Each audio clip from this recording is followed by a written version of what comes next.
it's funny that you end up in a situation where you have a career strikeout record, and I think I held that record for 26 or 27 years. But I also had that same record for innings pitched, and it's because back then, when I was a baseball player and a pitcher, Coach Wallace came up to the mound, he gave me the ball, and he said, "Good luck." Today, they go 4 innings or 5 innings, you get a middle reliever, a short reliever, a closer, and they never get those kinds of innings, so they don't get the opportunity to have that many strikeouts. Anecdotally, though, the other thing that I always get a kick out of these days is that Coach Brown will call the pitches. He'll tell the catcher what to call. The catcher calls the pitcher, tells the pitcher what to pitch. And I've had a number of catchers in my career that have come up to the mound and said, "My God, you're shaking me off. You can't do that. You need to throw what I'm telling you to throw." And I just looked them in the eye and I would say, as soon as they put losing catcher in the newspaper, I'll start paying attention to it. So, anyway, tonight I'd like to talk about 4 things. I'd like to talk about role models, strikeouts, being Italian, and business degrees.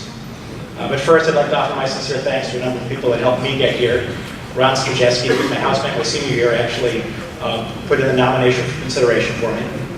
And a number of people that wrote letters of recommendation. Jim Johnson, who's here with us tonight, Kelly Cogman, Dave Morgan, Don Olson, and Pete McPartland. And certainly, I'd like to thank the selection committee for deeming me worthy for consideration of this very, very impressive group of 2018 inductees. Now on to my 4 topics. Role models. Peter, you mentioned an opportunity to say thank you to people that made a difference in your life. And in my case, I don't have to look any further than the table in front of me with my mom and dad there. My mom and my dad provided me with a constant reminder of what it takes to be successful. My dad reminding me of what hard work and a competitive spirit can bring.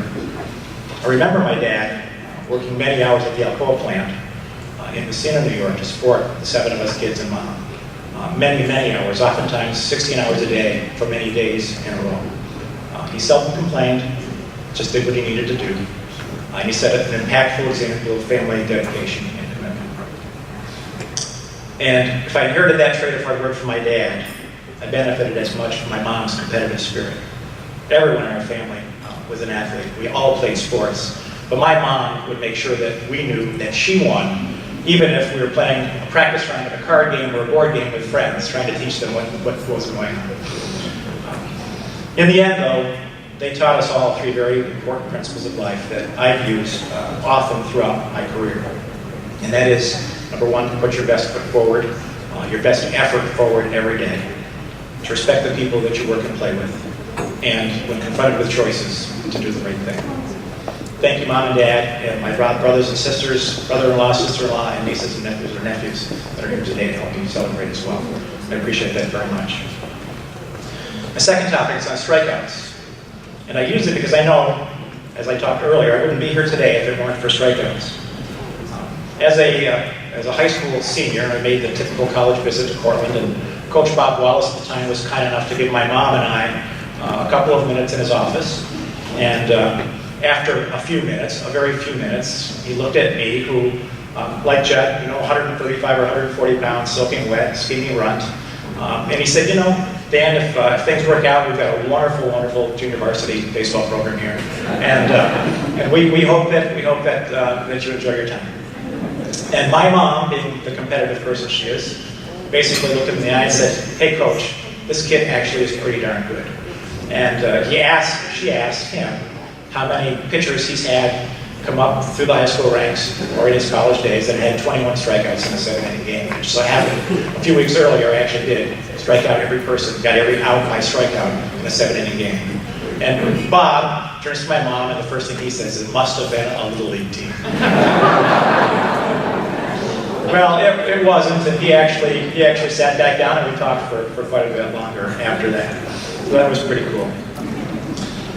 The most fun thing, though, about holding records is being able to visit with people that ultimately break them, because they are meant to be broken. And in 2005, my dad and I were at the College World Series in Appleton, Wisconsin, and we met Matt Miller, who was a pitcher on the team at the time, and Matt Miller's dad.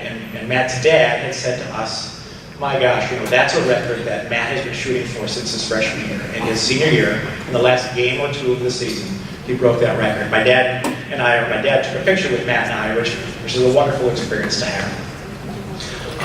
Another wonderful memory about Appleton is being there with my wife Linda and I in 2015 when we won the national championship. So good job, Joe. Wonderful time being there, that's for sure. Being Italian, kind of a weird topic, but I think it's impactful. I don't really know if Coach Wallace was Italian, but anyone that knows or knew of Bob knew that his wife Sally was Italian, okay, and that they took really almost every summer when school was out, and they took trips and spent the summer in Italy.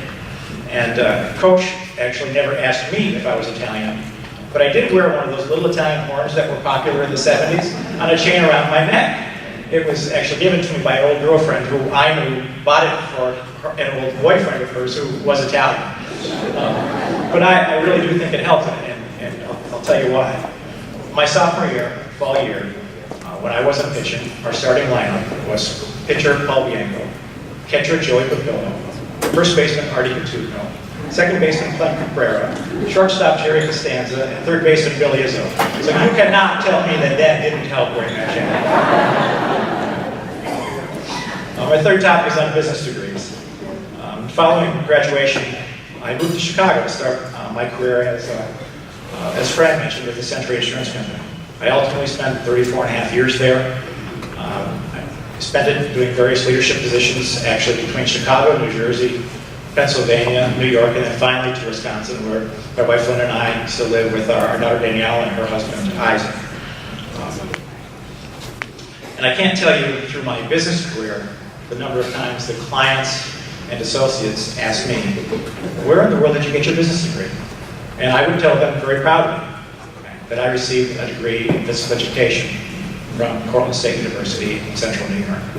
And I've continued on with that conversation to talk about the similarities between being successful as an athlete and being successful in business. Through participation in athletics, you learn quickly that it takes a multitude of skill sets to succeed. You learn to leverage individual talents. You learn how to motivate people to want to work toward a common goal. You learn the importance of team. You learn that there's a difference between teaching and coaching. And you learn that sometimes losing is part of the process and that it doesn't feel good. Most of all, you learn how to win. And all things equally important in business as in sport. With that in mind, I'd like to end my talk tonight by reading the first two paragraphs of legendary coach Vince Lombardi on a speech that he gave to the Green Bay Packers on what it takes to be number one. It's a copy that was given to me actually by Bart Starr, who sat on the Century Insurance Board for many years. He had told me that this was an impactful speech for him to listen to, and he thought me reading it would also be helpful with me in my career. It goes like this. Winning is not a sometime thing. It's an all-the-time thing. You don't win once in a while. You don't do things right once in a while. You do them right all the time. Winning is a habit. Unfortunately, so is losing. There is no room for second place. There's only one place in my game, and that's first place. He goes on to say, I've finished second twice in my time in Green Bay, and I don't ever want to finish second again. There is a second place bowl game, but it's a game for losers played by losers. It is and always has been an American zeal to finish first in anything that we do, and to win, and to win, and to win. Certainly tonight, y'all have made me feel like a winner. Thank you so much.